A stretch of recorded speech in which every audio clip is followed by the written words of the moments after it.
The vast hall of the interplanetary peace assembly shimmered under a frigid, surgical illumination. Across the expansive table, delegates from the Earth's unified coalition and the enigmatic KDH Dominion were seated.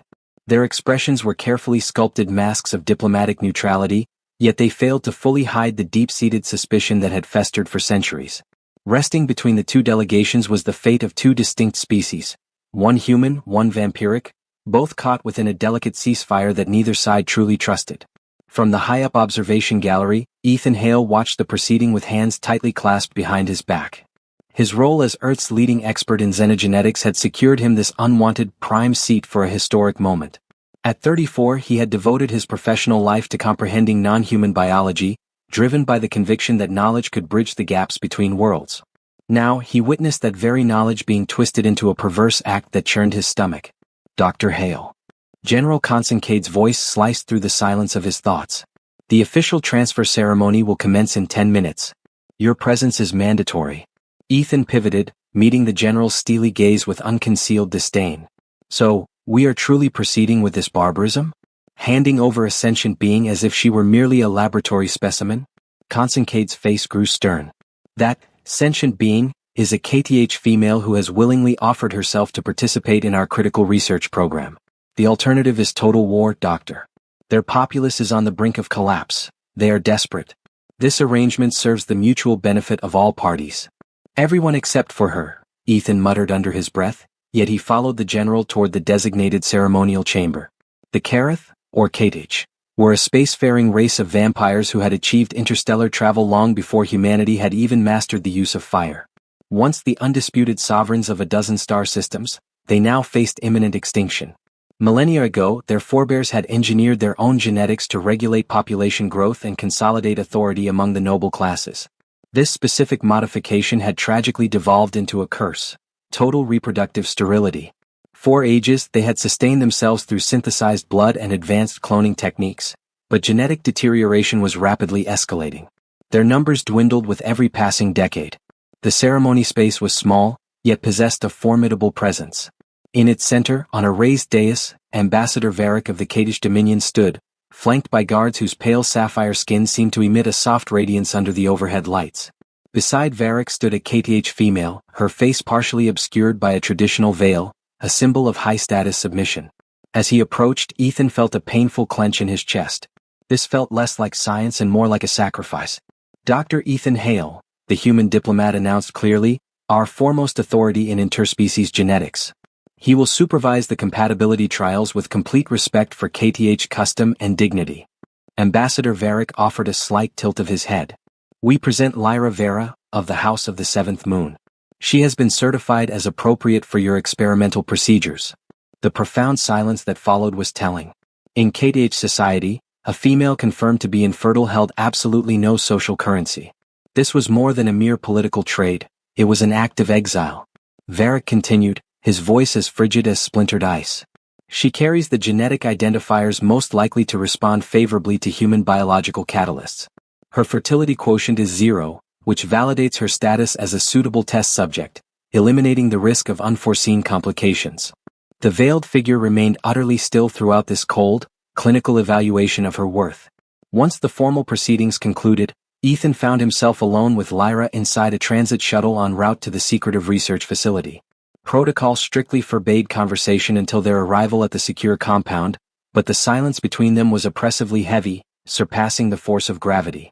Finally, in the privacy of the laboratory suite, which would serve as their residence for the immediate future, Lyra slowly lifted her veil. Ethan drew a sharp breath. Her face was distinctly alien and sharp, high, prominent cheekbones, elongated canines barely visible beneath her light lips, and skin with a bluish undertone that appeared to subtly shimmer.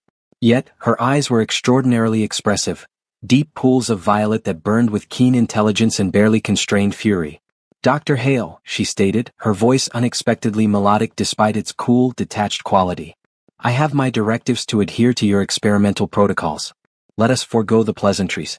What is your initial requirement? Blood samples, genetic material, or shall we commence immediately with reproductive attempts? The utter lack of emotion in her clinical assessment unnerved Ethan. Actually, he said, taking a deliberate step back to grant her distance, I thought we might begin with a cup of coffee or whatever the Karath equivalent is. A flash of bewilderment crossed her features. I do not understand. Look, Ethan said, running a hand through his dark hair. I know neither of us desire to be here. But I want you to understand one thing. In the confines of this lab, you are not a specimen. You are my colleague.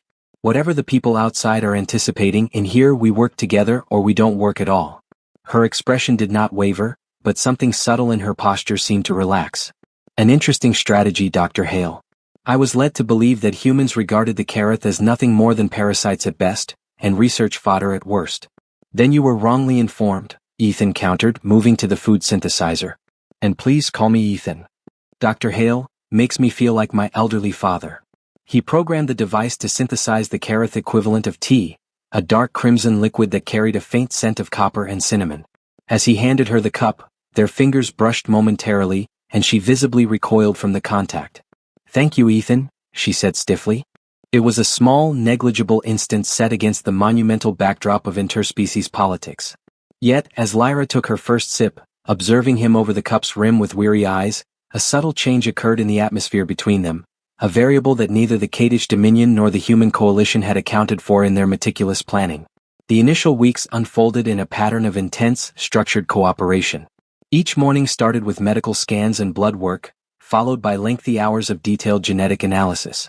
Ethan worked with meticulous care, fully explaining every test and respectfully maintaining Lyra's personal boundaries.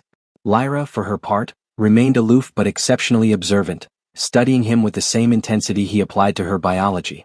Your reproductive system is strikingly comparable to that of human females, Ethan remarked one afternoon while reviewing her scans. The primary distinction lies in the cellular receptors. Karath ova possess a protein shell that actively prevents successful fertilization. A deliberate piece of engineering, Lyra replied, her tone rigidly neutral. When our ancestors implemented population control, they fashioned what they termed the immortal barrier. Only specifically designated noble houses retained the capacity to reproduce, and even then, only by utilizing a synthetic enzyme regimen. But something inevitably went awry? Ethan surmised. Lyra's lips tightened. Across generations, the enzyme treatment progressively lost its effectiveness. Eventually, even the noble lineages began to produce sterile offspring. The final naturally conceived Kate H was born 312 Earth years ago. Ethan whistled softly. And synthetic reproduction? Cloning kept us viable for centuries, she explained, but each successive generation shows faster degradation. Our scientists project fewer than 4 generations remain before a complete cellular collapse. Her voice held steady, though Ethan noticed a slight tremble in her hands. Is that why you volunteered? He asked, his voice soft. Lyra's violet eyes flashed. I did not volunteer, doctor. I was designated because I am classified as genetically useless. My reproductive system is rated as entirely non-viable, making me the perfect candidate for experimental procedures that would be a waste of resources on females with even the slightest fertility potential. The bitterness in her statement hit Ethan with palpable force. I am truly sorry, he stated simply. She averted her gaze. Your sympathy changes absolutely nothing. Later that evening, Ethan woke to a subtle sound in the common area. He found Lyra standing by the viewport, gazing out at the distant stars. She was wearing a simple sleeping tunic, and in the ambient starlight she looked less alien and surprisingly more vulnerable. Can't sleep? He asked quietly. She didn't turn. Karath requires substantially less rest than humans. That wasn't what I asked. A lengthy pause followed. No, she finally admitted. I cannot sleep. Ethan moved to stand beside her, taking care to keep a respectable distance. Do you want to discuss it? What is there to discuss? I am here to serve a function. My personal comfort is utterly irrelevant. Not to me it isn't, Ethan stated firmly. She turned then, scrutinizing his face with those deeply penetrating violet eyes. You are unexpected, Ethan Hale. On my world, I was told that humans were savage, self-serving creatures who would exploit everything they needed from me without a moment's thought for my dignity. Some might, Ethan conceded. But I have no interest in using coercion. Genuine scientific breakthroughs aren't achieved through force. They spring from genuine understanding. And what deep understanding do you claim to possess regarding me? The question was delivered with a sharp edge of challenge. Ethan paused, then admitted, not enough. I know you are a Karath female from the 7th house. I am familiar with your biological makeup, but I still do not know who you are, Lyra Vera. I don't know what fills your dreams, what drives your deepest fears, or what small things you hope for. A subtle flicker, perhaps surprise, crossed her violet eyes. Dreams and hopes are extravagant luxuries reserved for those who still have a future, she stated softly. Then unexpectedly she revealed, before my selection for this program, I was a member of the Imperial Guard. I was a soldier. Ethan's eyebrows lifted in surprise. Seriously? That detail was missing from your official dossier. A faint, spectral smile touched her lips. The Dominion prefers to portray me as a submissive female, not a warrior. It simplifies their public narrative. Did you find fulfillment in being a warrior? Fulfillment. She seemed to weigh the word. It gave me purpose. Since the possibility of forming a family or having children is close to us, Kareth females must seek other avenues to serve the Empire. I demonstrated excellence in both combat and strategic planning. Ethan leaned back against the viewport. So, how exactly did a high-ranking warrior end up here? The brief moment of openness vanished from her expression. My final medical assessment revealed that my reproductive system was completely non-functional. A dead womb is the crude human translation. Most Kareth females retain some theoretical reproductive capability, even if it cannot be activated. I had none. This status rendered me expendable for any dangerous experimental procedures. The clinical, matter-of-fact way she described her own perceived worthlessness caused a sharp ache in Ethan's chest. You are not expendable, Lyra. Not to me. She stared at him for a long moment before returning her gaze to the stars. Your kindness is appreciated, Doctor, but it fundamentally alters nothing about our predicament. Perhaps not, Ethan agreed, but it might change how we confront it. They stood in companionable silence, watching the distant suns burn against the blackness, each lost in profound thoughts neither dared to articulate. The research station was in orbit around Europa, Jupiter's ice-covered moon, designated as neutral territory by interstellar treaty. Its remote location was intended to guarantee maximum security. However, 3 months into their assignment, that security was brutally shattered. The first sign was a sudden violent shudder that threw both Ethan and Lyra to the deck during a standard medical scan. What in the hell? Ethan scrambled to his feet as flashing red emergency lights bathed the laboratory in an alarming glow. The facility's AI voice boomed over the speakers. Security breach detected in Docking Bay 3. All personnel must initiate lockdown protocols. This is not a drill. Ethan's console immediately flashed with an urgent message from Chief of Security Alvarez. Dr. Hale, arm yourself and secure the specimen. Hostiles have boarded. Appears to be the Human Purity Front. They are actively targeting all non-human life forms. Lyra's face tightened at the dehumanizing term specimen, but she was already moving, quickly retrieving a small, sleek energy pistol concealed beneath her uniform. You're armed? Ethan asked, startled. Always, she replied grimly. Old habits die hard. Ethan yanked an emergency stun gun from the lab's secure locker. We need to get to the escape pods immediately. This section is indefensible. They moved with urgent speed through corridors saturated in crimson emergency illumination. The unmistakable sounds of conflict echoed from nearby sections. The discharge of energy weapons, harshly shouted orders, and screams that were abruptly silenced. The Human Purity Front, Lyra stated as they ran.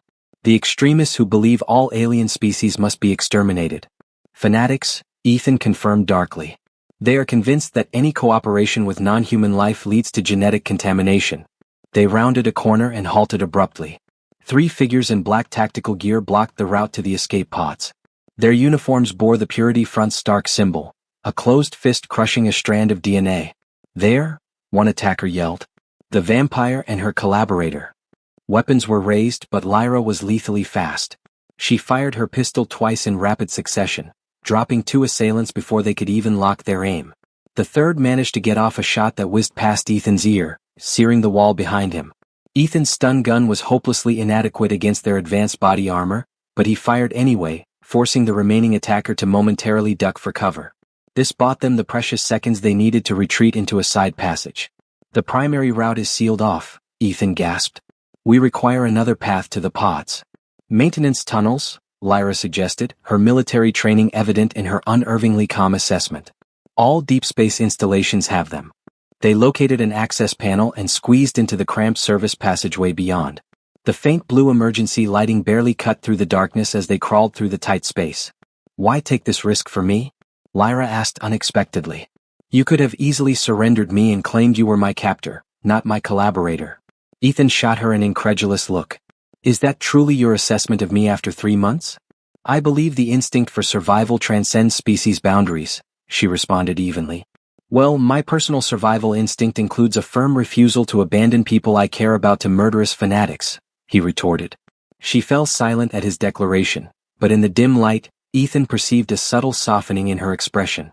They emerged near the secondary escape pod bay, only to be met by more attackers. In the ensuing firefight, Ethan took a grazing shot to his shoulder, sending him staggering against the bulkhead, his vision momentarily blurring with agony. What happened next was a blur of incredible speed. Lyra moved with inhuman swiftness, disarming one attacker, using him as a temporary shield against the others, and then eliminating the remaining threat with ruthless, tactical efficiency. When the fighting ceased, she returned immediately to Ethan's side, her face showing a genuine concern he had never witnessed before. You are wounded, she stated, gently examining his shoulder with fingers that belied her recent violence. It's nothing, he managed, though the burning pain indicated otherwise. It is decidedly not nothing, she contradicted. That weapon is engineered to inflict maximum tissue trauma on non-humans. On a human, it will cause significant anguish, but it is not immediately lethal. How wonderfully reassuring, Ethan grimaced. They finally reached an escape pod, sealing themselves inside just as the station continued to shudder under the relentless assault. As the pod ejected into space, Ethan's vision began to fail from the pain and blood loss. Stay conscious, Lyra commanded, ripping material to fashion an emergency bandage. I cannot pilot this human vessel unaided. Trying? Ethan mumbled weakly. My apologies for the accommodations. Not exactly the luxury tour of Europa I had promised. Despite the peril, Lyra's lips curved slightly. Your attempts at humor while actively bleeding are duly noted, Doctor. Ethan, he automatically corrected. If I'm going to bleed out, the least you can do is use my name. You will not bleed out, she stated with absolute finality. Then, after a perceptible moment of hesitation, she bit her own wrist. Kareth's saliva contains powerful coagulants and healing accelerators. It will stabilize your wound until we can reach an aid station. Before Ethan could fully process the action, she pressed her bleeding wrist directly against his wound. The initial contact seared like fire, making him gasp, but this soon faded as a profound cooling numbness spread through his shoulder, dramatically easing the pain. That's not in any xenobiology textbook I've ever read, he managed to say. There are many facets of the KH that humans remain ignorant of, she replied, maintaining firm pressure on his injury. Her face was closer to his than it had ever been, her intense violet eyes focused entirely on him. Thank you, he murmured softly, for saving my life. Something unreadable passed across her sharp features. You safeguarded me when you could have easily saved yourself. I merely returned the obligation. Yet they both knew it was significantly more than a simple obligation. Something fundamental had shifted between them in those intense moments of crisis, a mutual recognition that entirely transcended the boundaries of species and duty. The small escape pod drifted toward the emergency rendezvous point, carrying two beings who had been forced together by political machinations, but were now bound by an unanticipated personal bond. Following the terrorist attack, they were immediately relocated to a higher security facility on Mars. The official report blamed an equipment malfunction, not a terrorist infiltration, but security protocols intensified greatly. Their work continued under even greater pressure from both governments, desperate for progress after the near disaster. But privately, in the quiet interludes between official experiments, something new began to blossom. Tell me about your world, Ethan requested one evening as they shared a meal in their common living area. His shoulder was remarkably well healed, thanks to Lyra's intervention, leaving only a faint, silvery scar. Lyra looked up from her synthetic blood supplement. What specifically do you wish to know? Anything. What does it look like? What aspects of it do you truly miss? She considered his question with a rare seriousness. Kareth Prime orbits a red giant star. Our days are much longer than Earth's, and the light is profoundly softer. Everything is steeped in crimson and deep amber hues. Our cities are constructed vertically, spiraling towards the heavens. A wistful quality entered her voice. The capital city features towers that have stood for 10,000 years, their crystalline facades shimmering and changing color with the passage of the seasons. It sounds extraordinarily beautiful, Ethan commented. It once was, her expression darkened slightly. Now many entire districts stand abandoned. Grand halls that once resonated with millions of voices are now silent. We are a dying people clinging to the memory of faded glory. Ethan reached across the table, hesitated for a moment, and then gently placed his hand over hers. It was the first time he had deliberately initiated non-medical, physical contact. I am truly sorry, Lyra. Lyra gazed at their interlocked hands. In a different lifetime, perhaps I might have had a family, she confessed softly. Even as a soldier, I allowed myself to dream of it sometimes, before the medical report exposed the truth. The truth? Ethan prompted gently. That my reproductive system never properly matured, she explained. The physician stated it was as though my body had halted its development before full maturity, even though every other system functioned normally. She slowly withdrew her hand. That is why I was chosen for this project. What is the value of a warrior who cannot engage in combat? What is the purpose of a female who cannot sustain life? The sheer resignation in her voice ignited a powerful protective spark in Ethan's chest. Utility is not the only measure of worth, he argued passionately. You are not merely a soldier or a potential mother. You are Lyra. And that, in itself, possesses intrinsic value. She looked at him with genuine perplexity. Your perspective is profoundly human. Maybe humanity has managed to get a few things right, he suggested with a faint smile. Later that evening, while meticulously reviewing data in the lab, Ethan noticed a sequence in Lyra's genetic profile that he had somehow missed before, a distinctive pattern that did not align with standard Kareth biology. Lyra, he called out, his voice buzzing with sudden excitement. Look at this. She joined him at the console, her shoulder brushing his as she leaned closer to view the screen. This sequence here, Ethan pointed, it's not characteristic KDH DNA. It's almost as if As if what? She urged when he hesitated. As if someone deliberately altered your reproductive coding, he finished slowly. This isn't a natural mutation or a developmental failure. Someone engineered this infertility. Lyra stared blankly at the display, her expression unreadable. Are you proposing that I was intentionally sterilized beyond the standing Kareth modifications? I am stating that someone went to considerable lengths to ensure your reproductive system would be absolutely non-functional, Ethan confirmed. The critical question is why?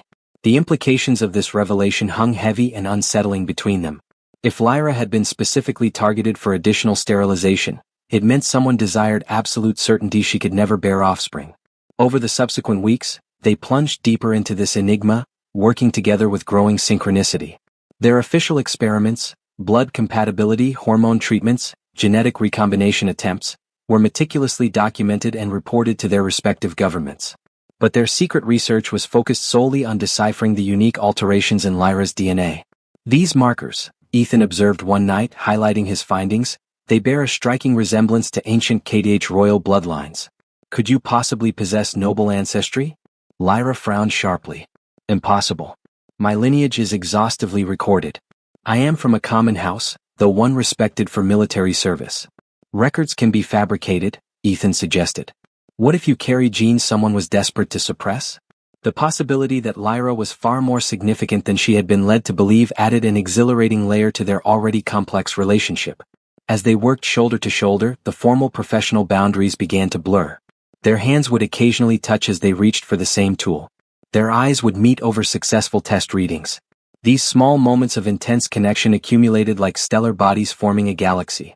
One evening, following particularly encouraging results from a new method combining Kareth and human genetic material in a neutral medium, Ethan realized he was standing closer to Lyra than protocol allowed. The lab lights had dimmed for the nightly cycle, bathing her features in a soft, dark glow. We are achieving breakthrough progress, he murmured, his voice low. Yes, she agreed, making no move to pull away.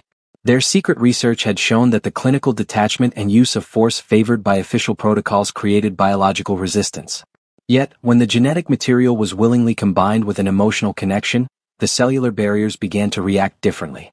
They desire a weapon, Ethan stated. Or a simple tool at best. They fail to grasp that life doesn't operate that way. And how exactly does life operate, Dr. Hale? Lyra asked, her intense violet eyes studying his face. Instead of answering with words, Ethan closed the final distance between them. The kiss was gentle, tentative, an experiment of a completely different nature. For a moment, Lyra remained perfectly still, and Ethan began to withdraw, an apology already forming on his lips. But then her hands rose, cupping his face, and she returned the kiss with unexpected, fierce intensity. When they finally separated, both breathing rapidly, Ethan spoke first. The monitoring systems are disabled for routine maintenance, he whispered. For the next 6 hours, there is no one watching but us. What followed was a discovery far more profound than any laboratory finding. The revelation that connection between two distinct species was not merely plausible, but transformative. Their union was both tender and fierce, building a bridge across biological divides that science alone could never have constructed.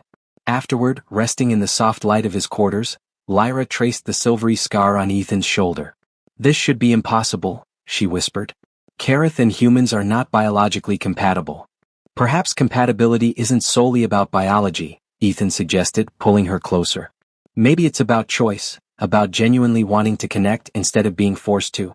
Lyra rested her head on his chest, listening to the steady rhythm of his heartbeat. "If the Empire ever discovers this." "They won't," Ethan promised. "This is ours, not theirs."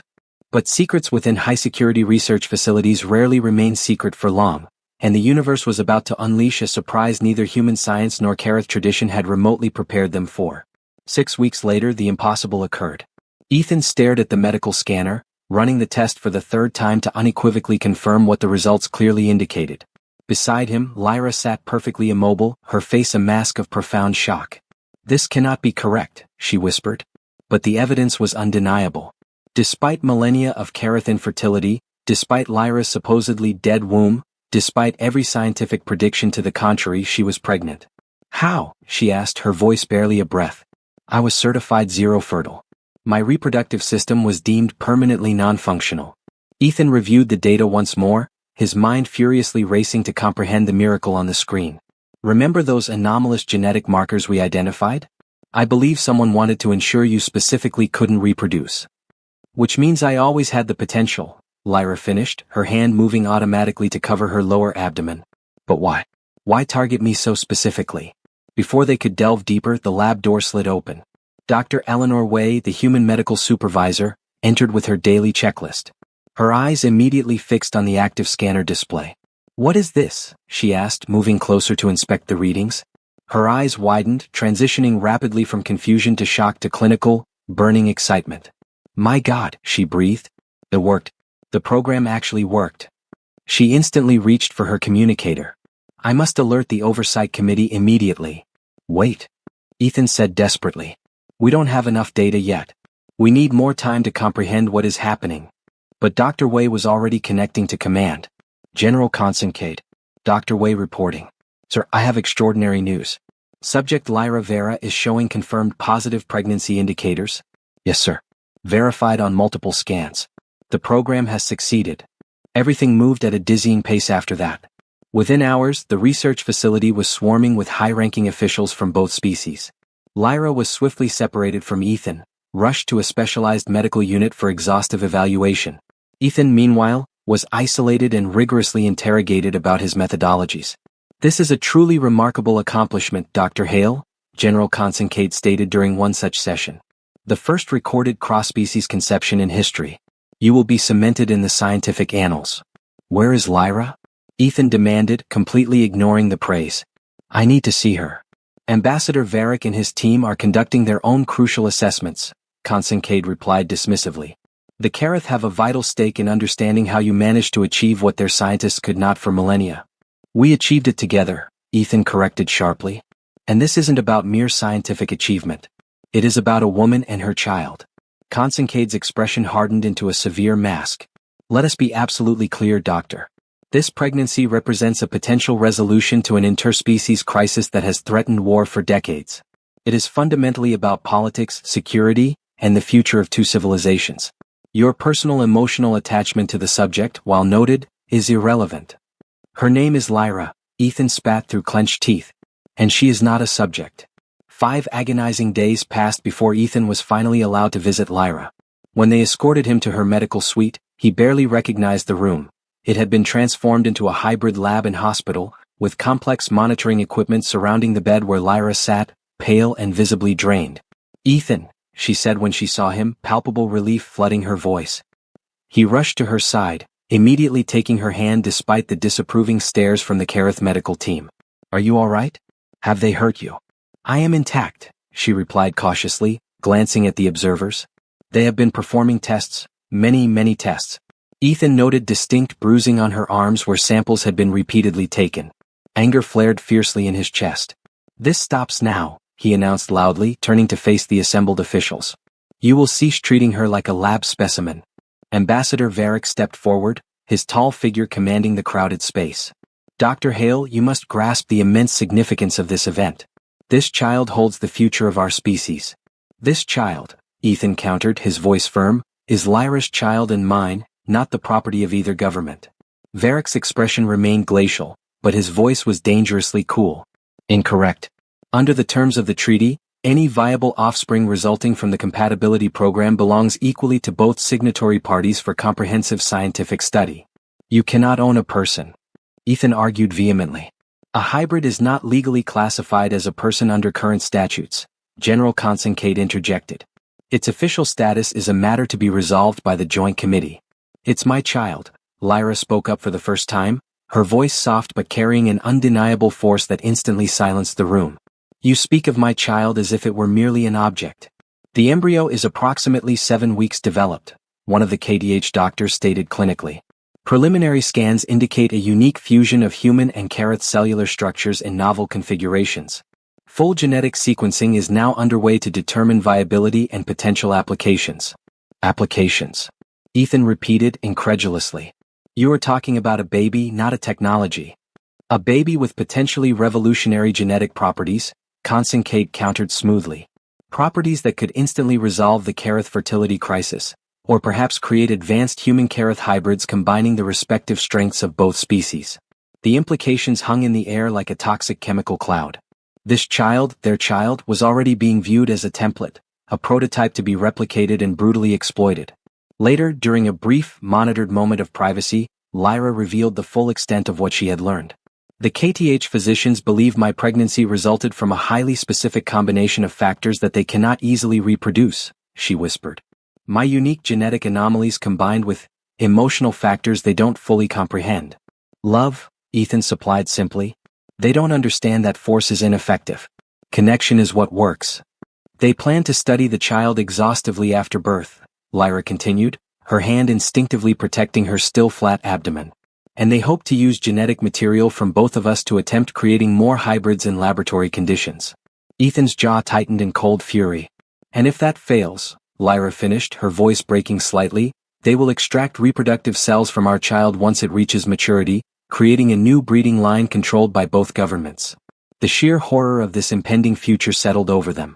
Their miracle child would become a perpetual research subject, a genetic resource to be harvested and manipulated. We cannot let that happen, Ethan declared, taking her hands firmly in his. We have to get out of here. Lyra's violet eyes widened. Escape? The security is designed to keep others out, not us in. Exactly, Ethan agreed. They need us cooperative for the research to continue. We have a leverage they don't yet realize. They can't study us if we aren't here. But where would we go? Both our worlds would relentlessly hunt us down. Not all humans agree with the government's stance, Ethan said thoughtfully. And I suspect not all Kareth support the Empire's methods either. We just need to find the right allies. That night, lying awake in his separate quarters, Ethan meticulously began formulating a plan. It would demand perfect timing, inside assistance, and no small amount of luck. But facing the alternative, a lifetime of their child being treated as mere property, made even the slimmest chance worth seizing. The next morning, during his mandated research session, Ethan casually requested additional reference materials from the xenobiology archives from his assistant, Mei Jiang. Mei was young, idealistic, and had privately expressed concerns about the program's ethics. The files on Kareth reproductive histology might help us understand the anomalies we're seeing, he explained. Those are in the restricted section, Mei pointed out. I'll require special clearance. Use my access code, Ethan said, writing it down along with a string of seemingly random numbers that were actually the coded message he desperately needed delivered. May glanced at the paper, then back at Ethan, a flicker of comprehension in her eyes. She gave a slight nod and left to retrieve the files. Over the next 2 weeks, utilizing May as his unwitting courier, Ethan established contact with Dr. Thorne, an aging Kareth physician who had been sidelined for questioning the program's ethics. Through carefully coded requests for research materials, Ethan outlined his concerns and their desperate need for assistance. Dr. Thorne's reply arrived hidden within a routine medical supply delivery, a small vial labeled for Lyra's daily supplements, but containing a microtransmitter with encoded coordinates and instructions. The escape plan took shape in hushed whispers and secret messages. Dr. Thorne had connections to an underground network of Kareth who prioritized individual rights over imperial mandates. They could arrange transport to neutral territory, entirely beyond the reach of both governments. However, Ethan and Lyra would have to reach the extraction point completely on their own. The opportunity arose 3 weeks later. As Lyra's pregnancy reached the end of the first trimester, a routine transfer was scheduled to move her to a more specialized facility. The transport shuttle would pass near the Deimos outpost, close enough to the extraction coordinates for them to make their move. On the morning of the transfer, Ethan was permitted a supervised visit to brief Lyra on the journey's medical protocols. As the guard waited outside, Ethan embraced her, whispering the plan into her ear while pretending to check her vital signs. "Today," he murmured. "When the shuttle reaches the Deimos corridor, be ready." She gave no outward sign, but he felt her subtle nod against his shoulder. Hours later, as the medical transport cruised through the Mars-Deimos corridor, Ethan initiated their plan. Using his medical override, he triggered a life support system alarm, not severe enough to cause danger, but sufficient to create instant confusion and divert the crew's attention. As the crew rushed to investigate, Ethan and Lyra slipped into the shuttle's emergency evacuation pod. These pods were engineered for rapid deployment in case of catastrophic failure. "Perfect for our needs," Ethan noted, his finger hovering over the launch control. Lyra took a deep, steadying breath, then nodded. "For our child," she said. Ethan hit the launch sequence. The pod detached with a violent jerk, sending them tumbling away from the transport. Alarms would be blaring on the shuttle, but by the time a pursuit could be organized, the tiny pod would be lost against the background of Deimos's heavily cratered surface. They powered down all non-essential systems to minimize their electronic signature and waited, drifting silently in the shadow of the small Martian moon. After what felt like an eternity, a flicker of light blinked 3 times in a specific pattern. The signal from Dr. Thorne's contacts. Their rescue arrived in the form of a battered mining vessel. Its identification transponders claimed it was a routine or processor. The ship's magnetic grapples locked onto their pod, drawing it into a concealed cargo bay. When the airlock cycled open, they faced a grizzled human captain with a cybernetic eye and a Kareth navigator whose pale blue skin was marred with the distinctive scarring of radiation exposure. "Dr. Hale, Lady Vera," the captain said gruffly. "I'm Captain Reeves. This is Toril. Welcome aboard the Nomad's Fortune. We have about 30 minutes before patrol drones sweep this sector, so let's skip the pleasantries and get moving." As the mining ship accelerated away from Mars orbit, using a complex series of pre-programmed jumps to confound any pursuit, Ethan and Lyra were shown to a small cabin that would be their home for the journey. "Where are we headed?" Ethan asked. "It's better you don't know the specifics yet," Captain Reeves replied. "Let's just say there are places beyond the reach of both your governments, where people still believe in self-determination." That night, safe for the moment in their tiny cabin, Lyra finally allowed herself to release the rigid emotional control she had maintained throughout the escape. She wept silently, her face pressed against Ethan's chest. "I never thought I would." She struggled for the words. To carry life was impossible enough. To have hope for that life's future seemed beyond all imagining. Ethan held her tightly, his hand resting gently on the slight swell of her abdomen where their impossible child grew. "We'll find a way," he promised. "Somewhere we can be truly free." But freedom would prove far more elusive than either of them anticipated. The child they carried was far too valuable for either government to simply relinquish. The journey to the edge of charted space took nearly 3 weeks. The Nomad's Fortune followed obscure shipping lanes, regularly changed identification transponders, and twice used specialized equipment to mask their engine signature when patrol vessels approached. During this time, Lyra's pregnancy progressed with unexpected complications. Her body, never designed to nurture life, was struggling to adapt to the unique hybrid child growing within. The ship's rudimentary medical facilities were wholly insufficient for her unique needs. "Her system is rejecting certain aspects of the pregnancy," Ethan confirmed, his face etched with worry. "We need a facility and quickly." Toril, the Kareth navigator who possessed some medical knowledge, examined Lyra and explained his findings to Ethan. Kareth females naturally lack several crucial hormones necessary for sustaining human-type fetal development. "What can we possibly do?" Ethan asked, worry lines deepening around his eyes as he watched Lyra sleep restlessly in their small cabin. Toril hesitated. "There is an ancient Kareth practice, blood bonding. When noble houses wished to strengthen weak offspring, they would form a close biological connection with the bearer. We would attempt this between our species." "I'll do anything," Ethan said instantly. "Just tell me how." The procedure was both ancient and deeply intimate. Each day, Ethan would voluntarily draw and give his blood, which Lyra would consume. This created a continuous biological exchange that essentially helped her body recognize and support the half-human life developing within her. In a reciprocal process, her system produced specialized antibodies that shielded Ethan from the toxic side effects of prolonged exposure to Kareth biochemistry. Their two bodies became a closed system of mutual support, mirroring on a physical level the profound emotional bond they had already forged. It was an exhausting regimen for both, but gradually Lyra stabilized, and the fetal scans showed significant improvement in development. "Your child is truly remarkable," Toril observed after one examination. "Neither fully human nor fully Kareth, but a genuine integration of both genetic structures. This has never before been documented." Captain Reeves was more concerned with the harsh reality of their situation. "The bounty on you two has escalated to astronomical figures," he informed them one evening over a meager meal in the ship's galley. "Every mercenary and bounty hunter across 3 sectors is actively searching for a pregnant Kareth female and a human male." "How much further is the safe haven?" Ethan asked. Reeves exchanged a grim look with Toril. "That's the core issue. Our original destination has been compromised. We received intelligence that a joint human-Kareth strike force raided the outpost last week. They are systematically eliminating all potential sanctuary zones." "Then where can we go?" Lyra asked, her hand moving instinctively to protect her visibly growing belly. "We have only one remaining option," Reeves said gravely. "The boundary worlds beyond the official jurisdiction of either government. But they are lawless, extremely dangerous territories, far from ideal for your condition." "Lawless is infinitely preferable to captivity," Ethan declared immediately. "How quickly can we reach them?" 4 days at maximum burn, Reeves calculated. "But we must make a stop for fuel first. There is an independent mining colony near here that still operates autonomously. We have reliable contacts there who can assist." The necessary stopover proved to be their downfall.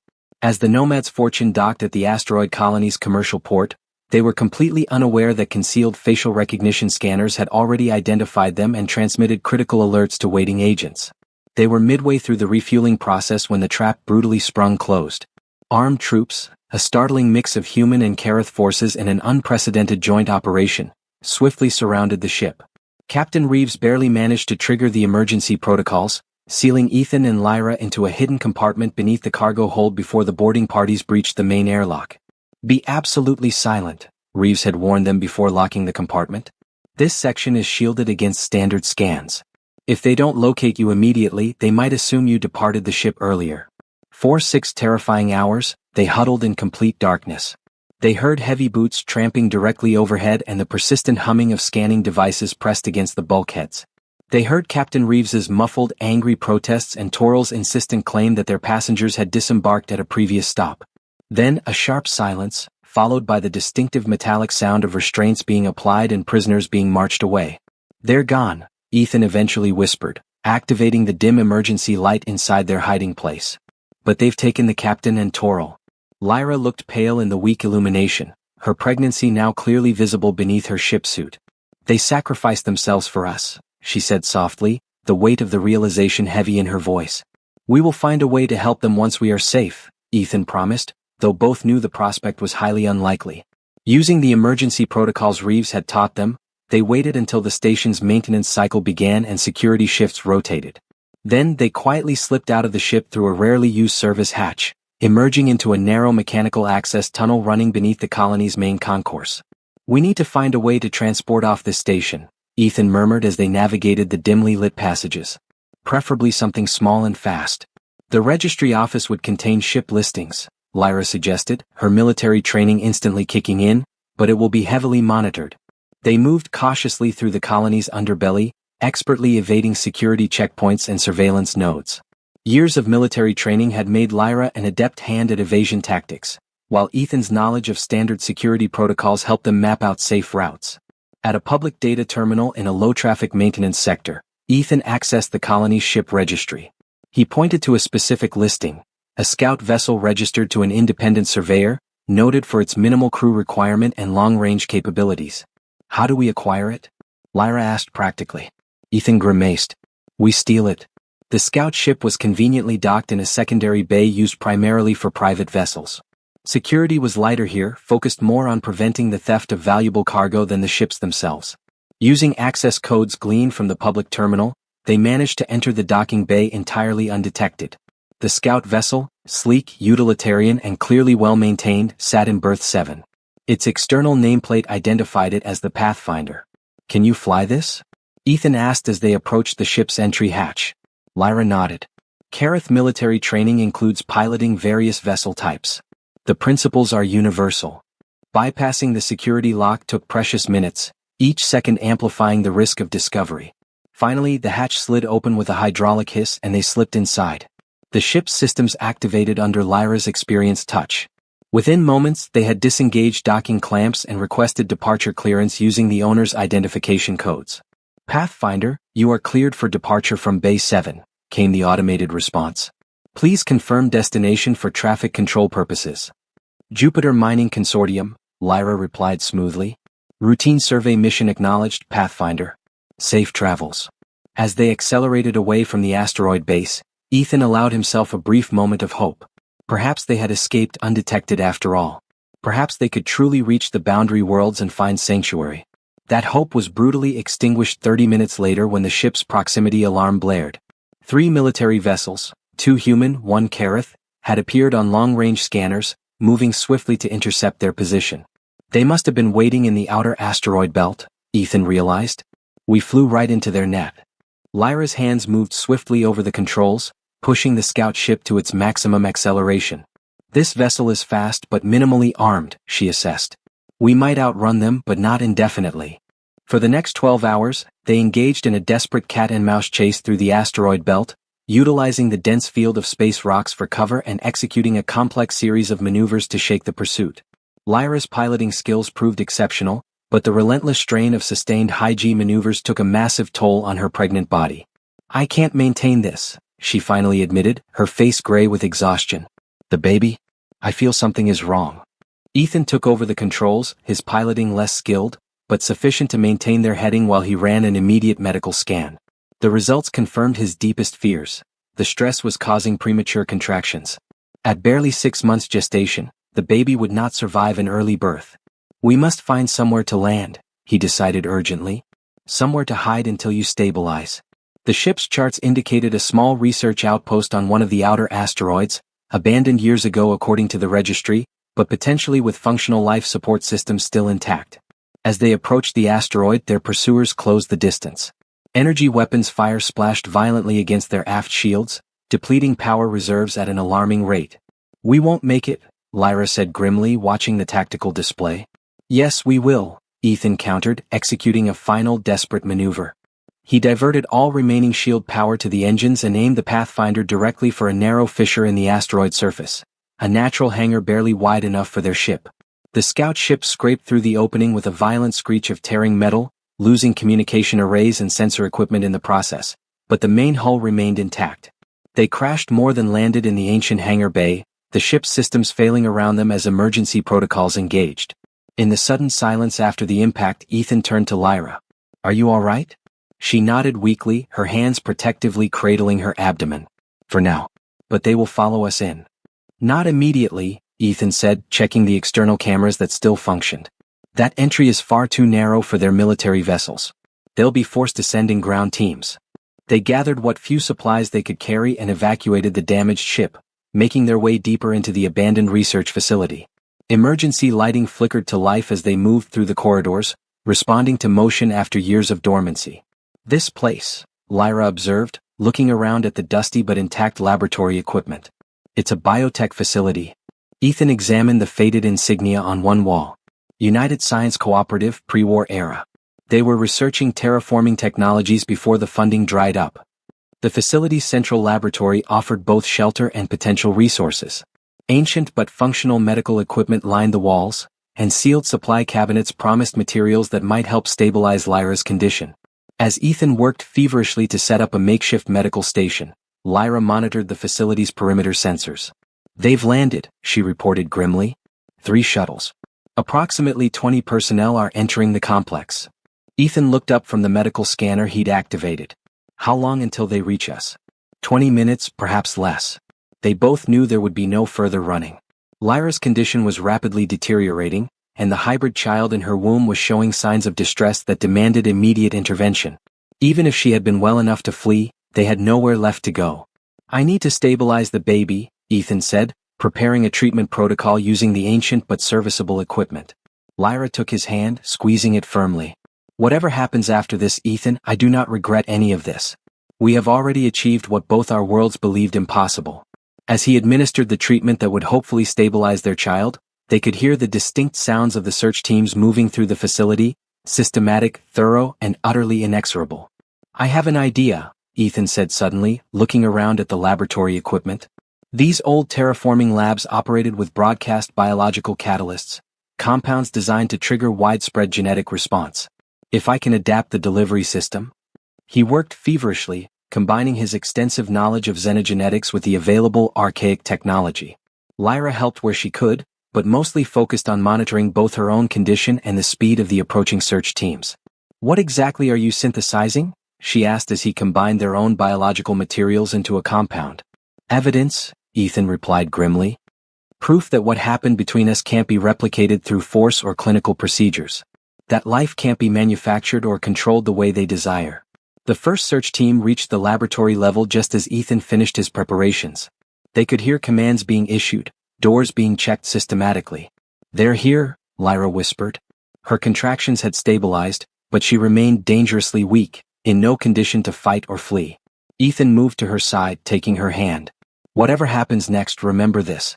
What we created wasn't about politics or species or power. It was about connection, about choosing each other despite everything designed to keep us apart." The laboratory doors slid open. Armed soldiers, human and Kareth, stood side by side in an unprecedented joint operation, their weapons instantly trained on the fugitives. Behind them came the architects of their pursuit, General Consincade of the Human Alliance and Ambassador Varric of the Kadich Empire. Their expressions displayed triumph tinged with scientific curiosity as they regarded the pregnant Kareth female and her human companion. "Dr. Hale, Lady Vera," General Consincade addressed them formally. "You've led us on quite a chase. But now it is time to return you both to proper facilities where your condition can be appropriately monitored and studied. For the good of both our species," Ambassador Varric added smoothly. "The child you carry represents the hope for the KDH race. Surely you grasp the importance of allowing our scientists full access to this miraculous development." Ethan stepped forward, positioning himself directly between the officials and Lyra. "The child is not a development, not a specimen, not a miracle of science. It's our baby, created through connection, not coercion." Romantic notions aside, Consincade dismissed with a wave of his hand. "The fact remains that you've achieved what our best scientists could not. The method must be studied and replicated." "That's just it," Ethan said, his hand moving subtly toward the device he'd prepared. "It can't be replicated, not the way you want." Without warning, he activated the broadcast system. A fine, invisible mist dispersed throughout the laboratory, carrying the biological compound he'd synthesized. A molecular-level record of the unique, emotional and physical circumstances that had allowed Lyra's impossible pregnancy to occur. "What have you done?" Varric demanded, as soldiers immediately moved forward to restrain Ethan. "Shared the truth," Ethan replied calmly, allowing them to secure his hands. "That compound contains a detailed molecular mapping of the exact biological and emotional conditions that made this pregnancy possible. Your scientists can analyze it for centuries, but they will all reach the same conclusion: force doesn't work. Control doesn't work. Only genuine connection between willing participants has any chance of success." Consincade scoffed, his disbelief evident. "You expect us to believe that? What love made this possible? That's not science, Dr. Hale." "Isn't it?" Ethan challenged. "Every test you ran on us failed. Every forced attempt at cross-species reproduction failed. Only when Lyra and I chose each other, not as specimens but as people, did life take hold. That's not a coincidence. That is data." As if responding directly to his words, Lyra suddenly gasped, doubling over in pain.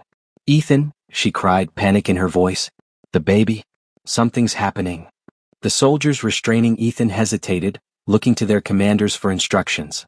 In that precious moment of uncertainty, Ethan broke free and rushed to Lyra's side, medical training instantly overriding everything else. "She's in labor," he announced, helping Lyra to a reclined position on the laboratory's examination table. "The baby is coming now." "Impossible," one of the Kareth medical officers protested. "The gestation period is insufficient. The hybrid cannot be viable yet. But the evidence before them contradicted all scientific expectations. Lyra's body had violently accelerated the pregnancy in response to the extreme stress and danger, a unique biological survival mechanism neither human nor Kareth, but exclusive to their hybrid child. What followed was a birth unlike any witnessed before by either species. As Ethan supported Lyra through the intense process, the assembled soldiers and officials found themselves transformed from captors into awestruck witnesses of something profoundly unprecedented. When the child finally emerged, small but perfectly formed, with pale blue skin bearing a subtle human pinkness and eyes that shifted between deep violet and warm brown, a powerful silence fell over the laboratory. This was no monster, no biological weapon, no mere scientific curiosity to be dissected and studied. This was simply a baby, crying with the same plaintive need as any newborn throughout the galaxy. As Ethan placed the child gently in Lyra's arms, something remarkable occurred. The infant's skin began to emit a subtle bioluminescence, a soft, pulsing glow that spread first to Lyra, and then to Ethan as he touched his child for the first time. Cellular regeneration, one of the KDH scientists whispered in awe, scanning the phenomenon with a handheld device. The child is producing the exact enzyme sequence the KDH lost millennia ago, the one that enables natural reproduction. The implications rippled through the room like a shockwave. This child, this impossible hybrid, born of connection rather than coercion, carried within its very cells the key to saving the Kareth from extinction. Not as a specimen to be harvested, but as living proof that life finds a way when allowed to flourish naturally. General Consincade and Ambassador Varric exchanged long, meaningful looks. The carefully constructed political narrative they had planned was shattered by the simple, beautiful reality before them. By the terms of our agreement, Varric began uncertainly. It may need to be reconsidered, Consincade finished, watching the family before them, human, Kareth, and the future of both, united in a moment of pure, undeniable connection. In the days that followed, as Lyra recovered and their child, a daughter they named Nova, grew stronger, the political landscape shifted dramatically. The compound Ethan had released into the air proved conclusively that forced breeding programs would never succeed. Only genuine biological and emotional compatibility could create viable hybrid offspring. Furthermore, Nova's unique physiology offered hope for the KH that did not require exploitation. Her cells naturally produced the enzymes their ancestors had engineered out of existence. Enzymes that, with proper medical application, could potentially restore fertility to the entire species. A new accord was swiftly negotiated. Ethan, Lyra, and Nova would not be research subjects, but honored citizens with diplomatic status in both realms. They would work with medical teams voluntarily, helping develop treatments for Kareth infertility based on Nova's unique biology. 3 months later, as their ship approached a neutral colony where they would establish their new home, Ethan stood by the viewport with Nova cradled gently against his chest. Lyra joined them, her arms slipping around his waist. "She is already growing so quickly," Lyra observed, watching their daughter's luminescent skin pulse gently with her heartbeat. "She will be extraordinary," Ethan said softly. "Not because she is a hybrid or because she carries the salvation of a species in her DNA, but because she is ours, because she exists despite everything that said she couldn't." Lyra rested her head against his shoulder, her violet eyes reflecting the stars beyond the viewport. "They gave a sterile alien vampire woman to a man," she mused, recalling how their story began. Ethan smiled, completing the thought as he gazed down at their miracle child. But she returned, carrying life. As their ship continued toward its destination, 3 hearts beat in rhythm, a family that had defied biology, politics, and destiny itself. Their story would be told for generations across both civilizations, not as a scientific case study or political triumph, but as proof that connection transcends difference and life finds a way.